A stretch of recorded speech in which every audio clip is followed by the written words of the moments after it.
A Quiet Place is an enjoyable exercise in nonverbal acting, visual storytelling, and sound design, managing to make me care about and understand the characters with minimal dialogue. It's a well-executed thriller premise that raises thought-provoking questions about human interaction. Half meditative and reflective, half edge-of-your-seat tension, the movie should be an entertaining watch with a respectful audience, which I was lucky enough to have. However, while the filmmaking and performances are good, there isn't much to the plot or the story, and at a certain point, it dawned on me that the family brought this on themselves. Once that detachment set in, I also started to find it silly just how often characters were screwing up to prolong the peril and misadventures. Was this a Final Destination crossover? Also, if you don't like reading subtitles, are anxious about jump scares, or prefer your movie to have an actual ending, then be wary. Most of the communication in the film is text translations of sign language. The quiet atmosphere makes this prime jump scare territory, and the movie abruptly cuts to black, just as things were starting to get really exciting, cheesy, and fun. Your enjoyment of A Quiet Place will be completely dependent on how refreshing you find the concept, how invested you are with the characters, and if you engage with the moment-to-moment suspense and experience.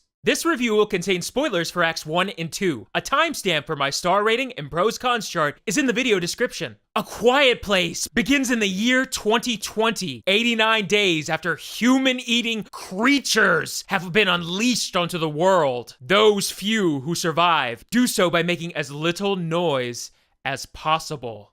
The creatures are blind, but have super sensitive eardrums.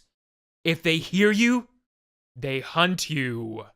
The story follows a family of 4 who have partially accepted that no help is coming. They ingeniously, though uneasily, have adapted to this new way of life. But each member has their own issues to overcome. The son lacks courage, being asked to become a man all too soon. The daughter is deaf, not always aware of how loud her actions are, which causes her to perceive herself as an unwanted, worthless, and unloved burden to her family. And the mom and dad are going through an internal crisis, worrying what kind of parents are they if they can't provide for and protect their children, especially since the mother is pregnant with less than a month until their new baby arrives. All the while, 3 of those creatures have been spotted in the woods around their farmhouse. Will the family be able to work through their individual fears? And can they continue to silently survive when the creatures are so close by?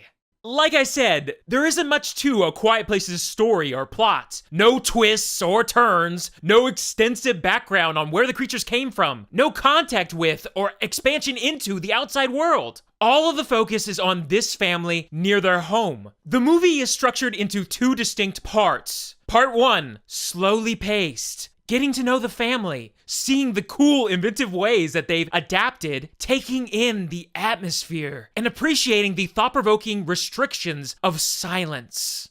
Part 2, a quick-paced, non-stop thriller with peril after peril stacking on top of the family as the creatures invade their farmland. While I liked both, the transition wasn't seamless for me, and I preferred the more meaningful setup in the first half of the movie. A Quiet Place starts with the family scrounging for supplies in the nearby town's abandoned drugstore. The scene does an excellent job of establishing the characters and stakes purely visually. The deserted, run-down town, coupled with the extra efforts the family is putting in to remain silent, clearly communicates that something horrible has happened, and that, whatever it was, it still may be close by. The tension is palpable as the family carefully tiptoes barefoot through the store's aisles. Nothing audible but the wind, creaks, rustle of clothes, and small patter of feet. The father's grave expression as he attempts to delicately lift a small bottle of pills without them rattling inside speaks volumes. The son sits alone with a fearful expression on his face, not helping the family look around for supplies, communicating his tepidness and dependency. The mother comforts the kids with her touch and smile. When the movie cuts to the daughter's perspective, the film's audio almost totally drops out, except for the faint ringing from her makeshift hearing aid, allowing the sound design to communicate her impairment, which is taken advantage of quite effectively later on in the movie. Then, in a bold fashion, the true price of creating noise is communicated.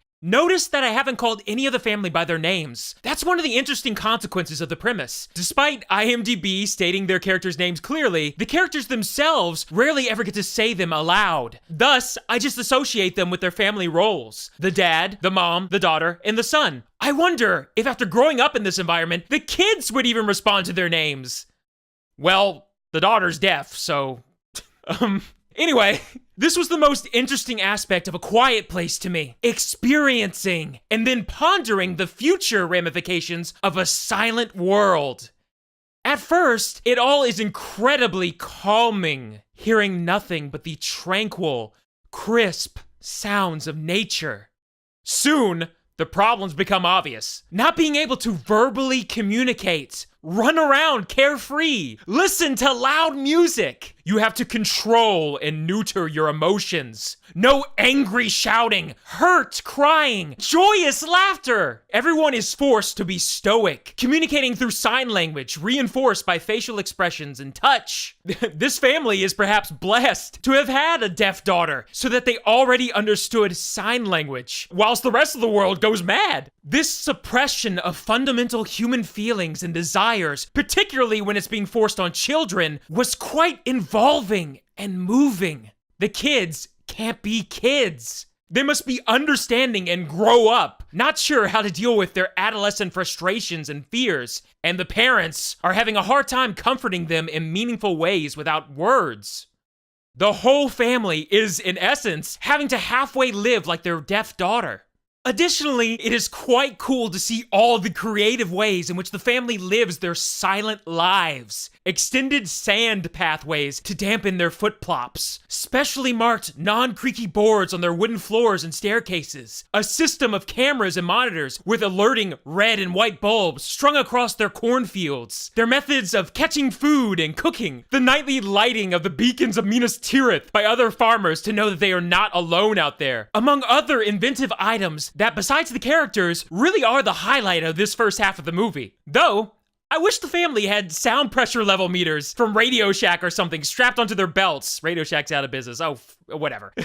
I wanted a better idea of how loud they could be before the creatures could hear them. 50 decibels? 60 decibels? Having a little meter on their belt with a marker on the gauge would have been pretty useful, especially for their deaf daughter to know how much noise she's making at any given moment. A Quiet Place is, without a doubt, propped up by the strong performances by Emily Blunt, John Krasinski, who also directs, and Millicent Simmonds, who is deaf in real life. I didn't know that beforehand. Well, now her performance doesn't seem quite as impressive.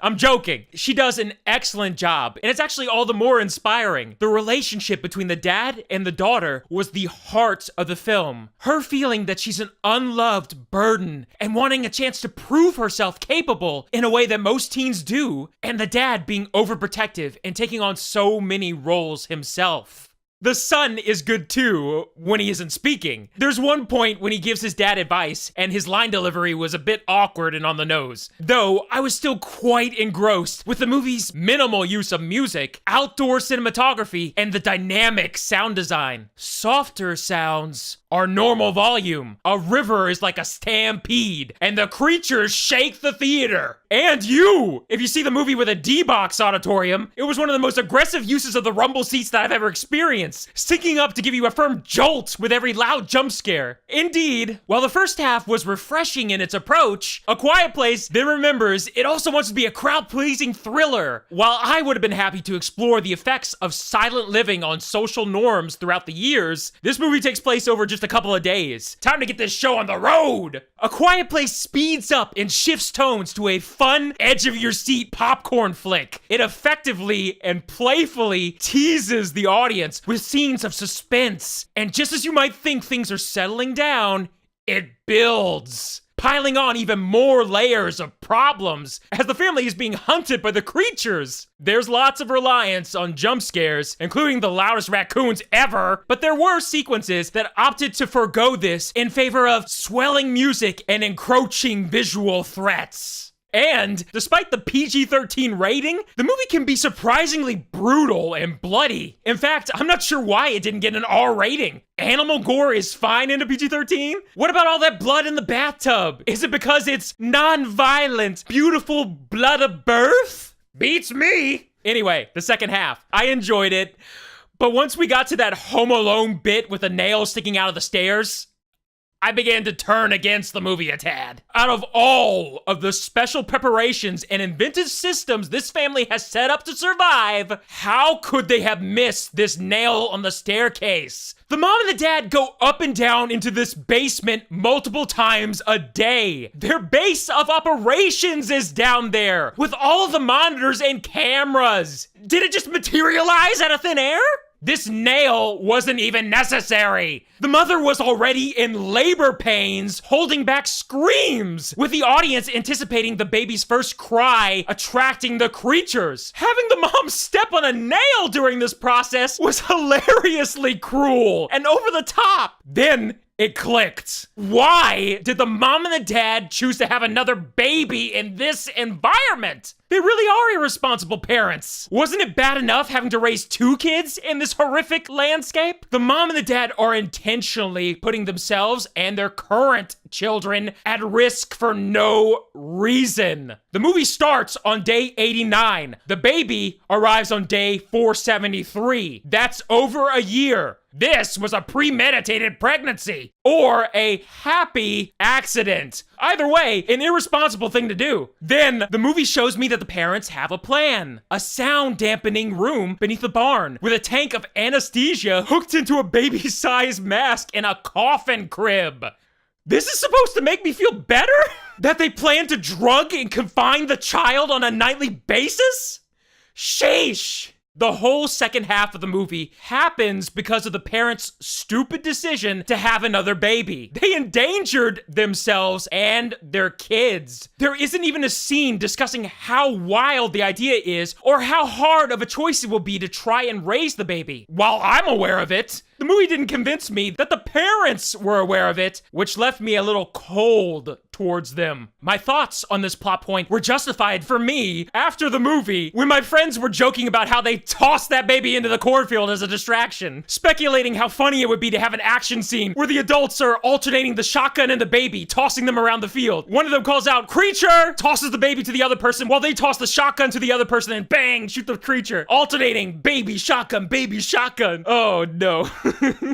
Instead of using a childbirth, A Quiet Place could have been a message about how human beings need to express themselves. After bottling up their emotions for so long, have the family be the ones to trigger the creatures with an uncontainable, passionate outburst of anger, sadness, or joy. On the one hand, the pregnancy and the birth added some great scenes of tension, but I wish the film had properly addressed how crazy the idea was and why the parents were so willing to take that risk. There is a spoiler-related implication why they wanted to have another baby, but I wasn't convinced it was worth it. Did their current kids have any say in this plan? They should have been pissed. Are we not enough for the 2 of you? Is this some sort of Planned Parenthood allegory? Is it unthinkable for me to advocate abstinence or mutual masturbation in a hostile dystopian future with 2 kids to raise?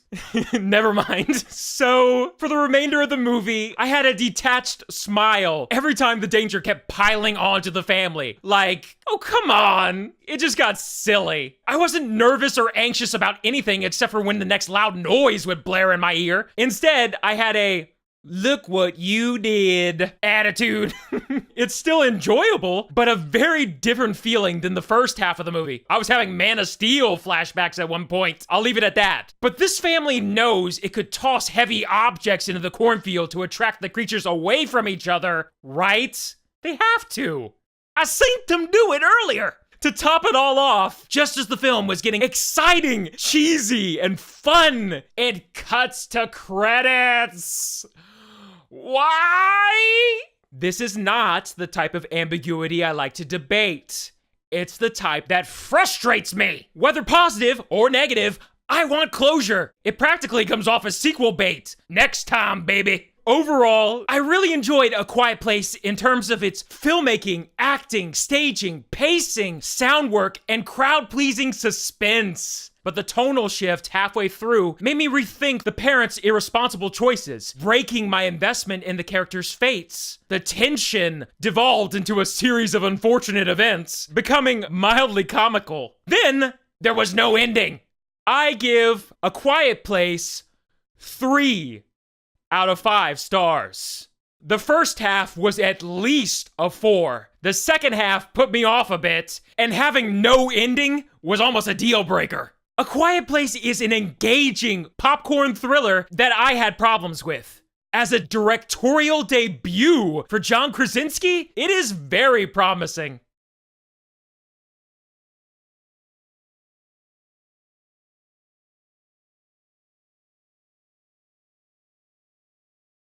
A Quiet Place. A Quiet Place.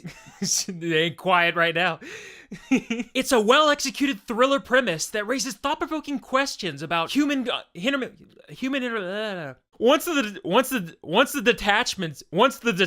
that and small pitter patter. My thoughts on this plot point. My thoughts on this plot